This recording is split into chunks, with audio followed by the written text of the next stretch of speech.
Pemerintah Kota Makassar yang menganggarkan belanja tak terduga atau BTT untuk bantuan sosial atau bansos bagi masyarakat yang terdampak pemberlakuan pembatasan kegiatan masyarakat, di mana nilai satu paket bantuan tersebut seharga Rp198 yang terdiri dari 10 kg beras, 2 liter minyak goreng, 2 kg gula pasir, dan 15 bungkus mie instan.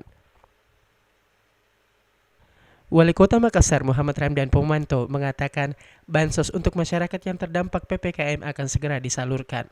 Hingga saat ini ada 70.488 KK data penerima yang telah terverifikasi dan siap menerima bantuan, dan penyaluran bansos tersebut akan dilakukan secara transparan termasuk proses pengepakan paket bantuan yang dilakukan di gudang Bulog sebanyak 100.000 paket telah disiapkan.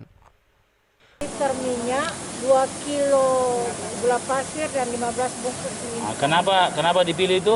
Dipilih itu karena kita sengaja memilih 10 kilo beras lebih banyak. Prosesnya apa? Prosesnya? Ada prosesnya? Jadi proses pemilihan itu kita melibatkan APH rapat bersama, baik itu dari Kejaksaan, Polisi, KPPU, BPKP, Inspektorat, dan dari Dinas sendiri. Kemudian semua menyepakati bahwa jenis-jenis barang ini seperti ini.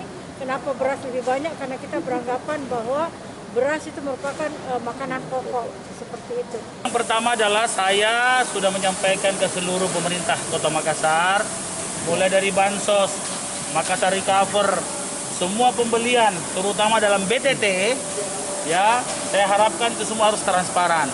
Mulai transparan anggaran, transparan perencanaan, sampai transparan pada saat pengelolaan dan transparan pada saat produksi seperti ini.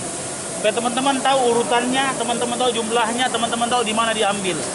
Itu yang penting. Nah, sehingga saya bilang sama Ibu Maya, setelah terklarifikasi 70.000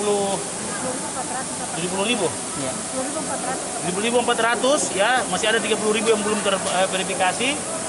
Kita padi yang sudah valid sudah yang kita sudah kunci. Nah, kemudian bantuannya pun seperti itu. Sehingga proses-prosesnya itu terkontrol secara transparansi oleh teman-teman media, paling tidak teman-teman media dulu. Dani, panggilan akrab Wali Kota Makassar, menambahkan penyaluran bansos akan segera dilakukan, di mana pekan ini Dinas Sosial akan mengatur pendistribusian dari gudang Bulog langsung dibagikan ke setiap kelurahan. Kemudian dilanjutkan pembagian melalui RW agar tidak terjadi penumpukan jika penyaluran dilakukan di kecamatan. Ira, Fajar TV dan Fajar Radio melaporkan.